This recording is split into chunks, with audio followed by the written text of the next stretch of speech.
Hello everybody and welcome to another video. Today I thought I would do a how I cope with anxiety and my past life video.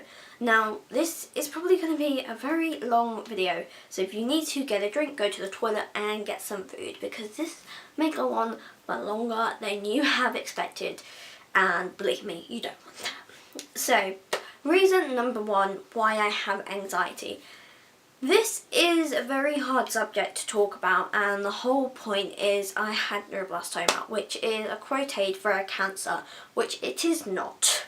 Over 100 kids a year get diagnosed with it. I've seen many in our local area who've had it. I'm sure you've probably heard of it. It's quite a huge cancer, and the problem is that children cancers, I'm not sure what other children cancers are. I think there's leukemia, loads of other ones, but they only get 1% of funding from nationwide government funding, so it's not a huge percentage really. Adult cancers, I don't know how much percentage they get, but they definitely get more than we do. They probably, on average, get around 50% more funding than we do. Because people believe that children don't get cancer, which we do, the government only fund 1% of research into it, so it's not great. I was 2 when I was diagnosed with it, and I think that was quite a really overpowering time for my brother, my mum and my dad. My brother was only 8, so he was very young at the time, and I can't imagine how he feels, let alone how he felt at the time. This was, God knows, 11 years ago, so it's a long time ago. It's been a clean slate since then, and it's just been unbelievable what pressure I've been through. I went through a range of treatment called chemotherapy, radiotherapy, I want to say immunotherapy. I don't think I had that.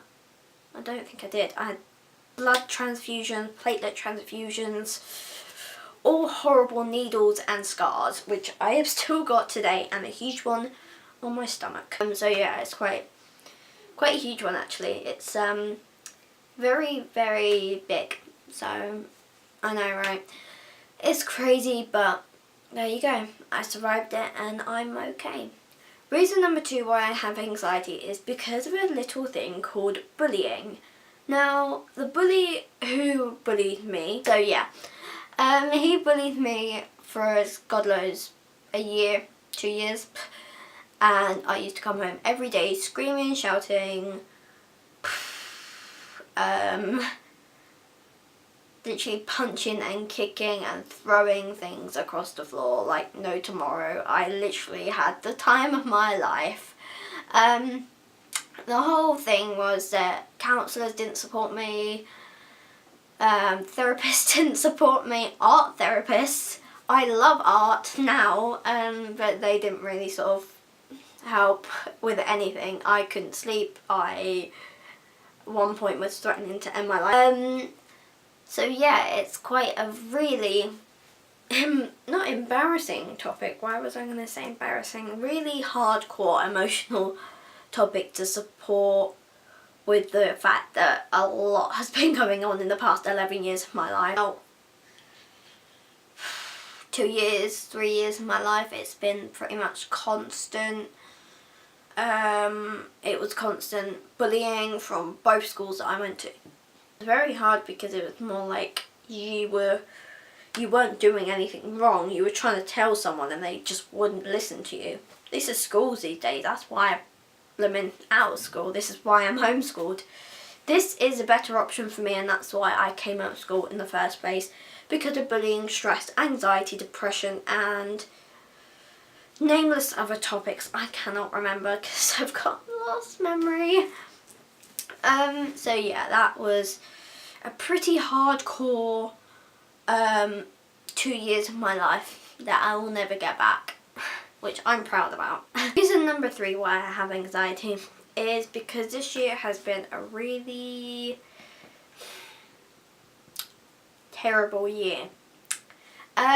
This time last year actually, I got diagnosed with a thing called Mullerian duct anomaly. The spelling will be here for you if you did not get that. I know, I didn't get it at first, and I was like, what the hell is that? Basically, it means I am infertile. Ta-da! I am basically never going to have children when I'm older. I am never going to have a family, and great banter. I act like I'm super calm and super happy about it. I'm clearly not. I'm literally road rage about it, as any teenager would be if they got diagnosed with that. The whole point was that last year as teenagers do, they go through puberty and so on. I was going through that and then stopped completely. I had hot flushes, I had many other things. And my mum took me to the hospital and I got diagnosed with Mullerian duct anomaly. Then later this year, so when I went to Paris to blog in Paris, link in the description, the day after we came back from Paris, I went to London to see another doctor. They said that there was no way that I could have it. It was physically impossible. There was no evidence. I had one scan and they said, you have it in August this year. So it's been a year of constant lie, truth. So it's like, who do I believe? So it's quite a hard time for me when I was properly diagnosed with it. I act like I'm happy, as I said before, but I'm clearly not. I have been absolutely hammered with this news, and it's almost like they say once you fall off a horse you've got to get back on again, but that's not physically how it works. You've got to mentally process it and physically. I mean, it's really hard to deal with something like this, obviously, as you know, but it's kind of like one of those things where people take the mick out of you at school maybe, and then you just get really angry. This is how I feel. So it's not great. See, this is the problem with anxiety, is that you just don't know what effect it will have on you. You just don't physically and emotionally know what you are going to do. It takes tolls on you sometimes, and even hugs or little laughs and jokes will make you feel better, but nothing can sort of help you unless you physically and mentally say, right, we are going to do this, we're going to get through it together, we're going to pull our weight together, we're going to get out that door today and we're going to have a really good day. And some days I just feel like I need to lay in bed. I can't do this. And I think the one thing that really annoys me is that I got told a lie from a very big hospital in London, and I was just like, oh my god, why did you tell me that?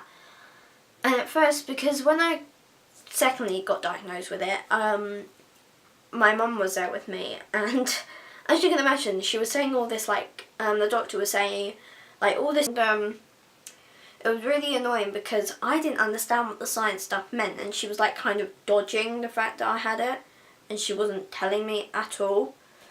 So I was like, okay, does this mean I don't have it? And in the end, my mum just asked straight away, simple question, does she have it? And she went, yes. I was like, oh my god. You went through all that. It was about half an hour's worth of hunky-dory science experimentation type word things, and I was just sitting there thinking, I'm actually confused on how this actually works. And then she told us, and I was like, no. So reason number 4 why I have anxiety is it's just one of those things where you just think everyone has it. You can't escape it. You get stressed, you get worried, definitely get depressed. I know, it's hard, but a lot of ways I cope with it is a little method my therapist told me the other day at CAMS, which by the way, they are brilliant. They are 100% what I need right now. And she was saying to me, close your eyes and put your feet on the ground whilst you're sitting down. So sit on like a chair or something, put your feet to the ground and hold your knees. Close your eyes and focus on your breathing. Obviously it doesn't matter if any other thoughts come into your head, just try and regain that sort of thinking about your breathing. And then slowly picture like a safe place in your head, so it could be like, I don't know, Candyland or something, anything you want. And so yeah, it really does work. And I had a really bad panic attacks for the past few days, and that's helped so much. I think it's just panic attacks for me, they form over one worry, and then gradually, once I start thinking about that worry and try and say, okay, it's going to be okay, it's going to be fine, it starts building up and building up into a bigger worry. So as anxiety does, it processes more and more stuff. So like, oh, tomorrow at school it could be really bad, and all this and all that and all that. So it's kind of like one of those things where you just think, I can't do this, and that's what I did. It's called grounding yourself.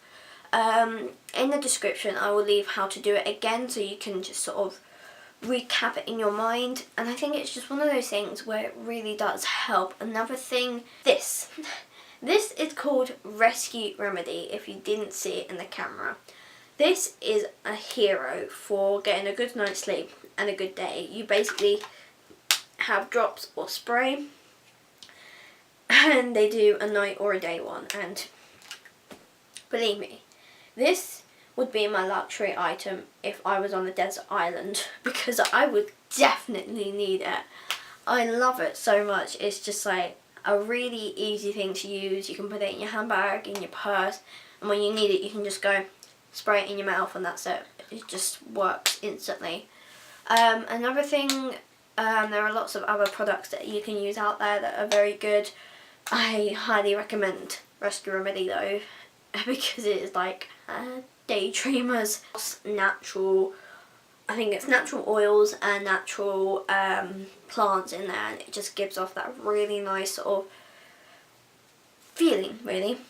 Okay, so I'm going to move on to reasons how I cope with anxiety. I know I've already talked about a few bits and pieces, but here are a few that I think really, really help. Number one is that a cleaner space, as a lot of people say, leads to a clearer mind. So having like a space where it's not filled with clutter, at the moment it is because we're getting our house done up, so it's basically a mess in here. Basically the whole point is that if you make your space a bit more accessible, it's going to lead you to be relaxed, and it's going to leave you to feel much more calmer. Also, another thing is that I like displaying my pictures, so you can use a range of Polaroid to photo booth pictures to normal pictures. So basically I did this yesterday, and it's a whole wall full of pictures of me, my family. Yes, I was a lot younger back then, but these are actually cards I got in TK Maxx, and it says, "You make my heart shine," and like little other bits and pieces and little photo shoots. So yeah, it's pretty cool, really. Yeah, so that is a number one tip, I would say. Getting a good night's sleep is also another one, and here is reason number two. Okay, reason number two is that you obviously need a good night's sleep to feel wide awake in the morning and to feel a lot more productive. So a thing I like to use is called sleep mist. Now this is something you just spray on the pillow, and basically it just relaxes you and helps you go to sleep. This is the one I've got is from the Body Shop. I don't know how old it is though. It looks quite old. But I'm sure you can buy it from the Body Shop, or maybe on Amazon or eBay, somewhere like that. I don't really know, to be honest. But it is one essential item that I like to use on maybe a weekly basis. Reason number three is that I love using candles and flicking on all my fairy lights and closing the curtains down. As it's winter, it's going to get a lot darker quicker, so I like to light all my little fairy lights up and just make it into my own little den or hut, basically, and I just sit and edit on my computer and just feel so much more relaxed. Candles are a good essential one because They are scented, or you can just have plain tea lights, as I've said in previous videos. But I do find candles very relaxing. The smell is just amazing. And we've got one downstairs and you can smell it up the stairs. It's amazing. Okay guys, so that is it for this video. If you liked it, give it a like, comment and subscribe. And basically just tell me how you felt about it. If you've got any ideas for other videos or tips and advice, comment down below because I'd like that. If you want to watch another video, click here. And if you want to subscribe, go here. Thank you guys for watching, and I will see you guys soon. Bye guys!